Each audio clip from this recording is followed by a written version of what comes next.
All right, what's going on, guys? We've got Monday Night Football. We've got the Dolphins taking on the Rams. Should be an interesting game. Dolphins, disappointing season record-wise. Obviously, without Tua, this team was, an absolute shell of itself. You got the Rams sitting at 4-4. So let's kind of unpack this game, talk a little bit about it. I'll give you my best bets for each game. All right, so let's start with the Rams in terms of their defense. Not great. 225 passing yards a game. That's 23rd in the league. Passing attempts, about 29, so that's 7th. So they're giving up a lot of yards per completion. They're dead last in yards per completion at 13.2. So who does that benefit? Guys like Tyreek Hill. This is a huge advantage for Tyreek. The question is, will Tyreek play? It's a game time decision. His over-under for receivings at 75. I like him if he plays. I mean, his reception line's at 5.5. I didn't put him on the card just because I'm not sure if he's going to be in. But I could see Tyreek having a good day. Now, that said, problem with hamstring injuries, those can go at any time. So I'm a little hesitant to take Tyreek because even if he's playing, right, at what level is he playing? There's obviously a chance he can, come out of the game, re-injure it, something like that. Very similar with Tua. I don't like taking Tua props unless it's an under. Obviously, very prone to concussions. We've seen that this season. So I don't really like to touch any Tua props. And it kind of scares me off from taking the Dolphins because, frankly, if Tua goes down, we've seen what happens. It's an absolute shit show. And they stand no chance against any team. Anyway, back to the Rams. So in terms of passing touchdowns, they're giving up a decent amount. 1.88 a game, 27th in the league. Rushing yards, 135. That is 24th in the league. Rushing attempts, they're giving up a lot of attempts. They are 27th with 31 attempts per game. Now, on the other side of the ball, not other side, but in terms of getting to the QB, not bad. They're 8th in sacks, 7th in picks. So the defense is doing a good job in that perspective, but giving up way too many deep balls, intermediate routes, they're giving up those as well, prone to the rush. So a little scary, right? You got guys like Achane and Mostert, kind of a two-headed monster there. I definitely think they're going to be running the ball. They're going to establish the run. Obviously, Achane is a receiving threat as well. So they've got good weapons there for Miami. Let's take a look at Miami's defense. So they are 4th in passing yards allowed, so pretty good there. 5th in passing attempts. They are 6th in passing touchdowns allowed.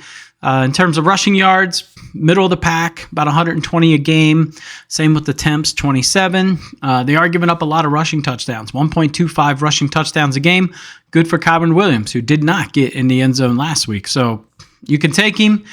Ridiculously juiced. It's like greater than minus 200. So we kind of have to be a dance partner to something. Completion percentage, Miami's doing a good job of, not allowing a ton of completion percentages. 7th in the league, yards per completion, about middle of the pack, about 10.8. Where they're really sucking is they're not getting to the QB. We know Stafford's not the most mobile dude. He's not just going to take off and break off a long run. That said, Stafford is very good under pressure. I mean, he's spent his career under pressure. So he does very well when he is pressured.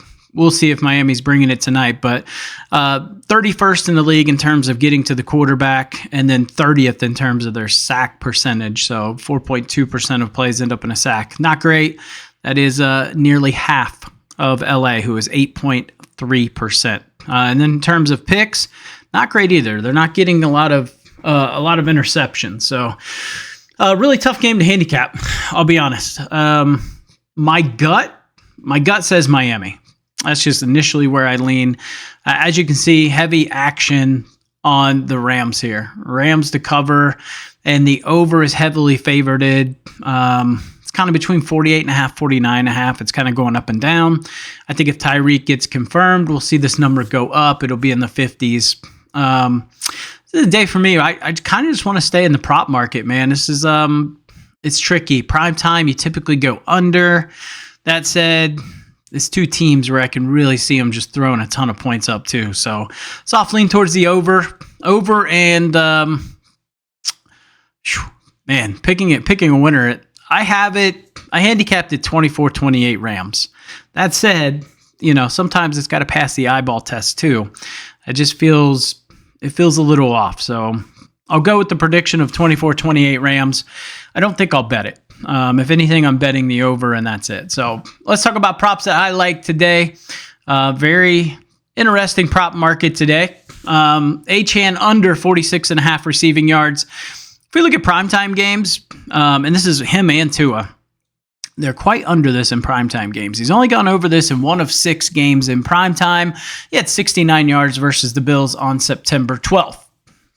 Now, one I didn't put on here, like I said, I don't play Tua props, but his passing prop is it's going to vary. It's 244.5 on FanDuel. It's all the way up to 255.5 on Fanatics. But in primetime, he's only gone over this in 2 of 10. 2 of his last 10 primetime games. And he's been under this line his last 5 primetime games. Hasn't broke 200 yards in his last 3 primetime games. So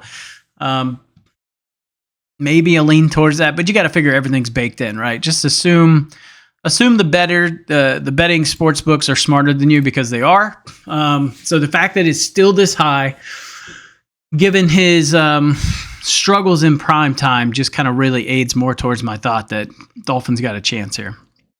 All right, Cooper Kupp under 67.5 receiving yards. We haven't seen him necessarily catch a lot of deep balls. They've been short and intermediate routes. His reception line's a 6.5, and he is a heavy favorite to go under that line. So, let's say he gets 6 catches. He's got to average a little over 10 yards a catch in order to hit this line. I'm just going to go with the under. But I think Puka has a good day. So I like Puka's over receiving yards or over receptions. I would lean more towards the receiving. The receptions are at minus 130. You can get the receiving for minus 120. I think he catches 1 or 2 good deep balls that are really going to help with this number. He's averaging 8 targets and 6.8 receptions over the last 5 games. So he's getting the action there. What he's not getting a lot of is red zone targets. So that's where Cooper Kupp is really seeing his fair shares, is red zone targets from, goal line and in. So I wouldn't necessarily play like a Puka anytime touchdown, is what I'm saying. All right, Demarcus Robinson over 2.5 receptions at minus 105 on DraftKings. He had 9 targets last week versus Seattle.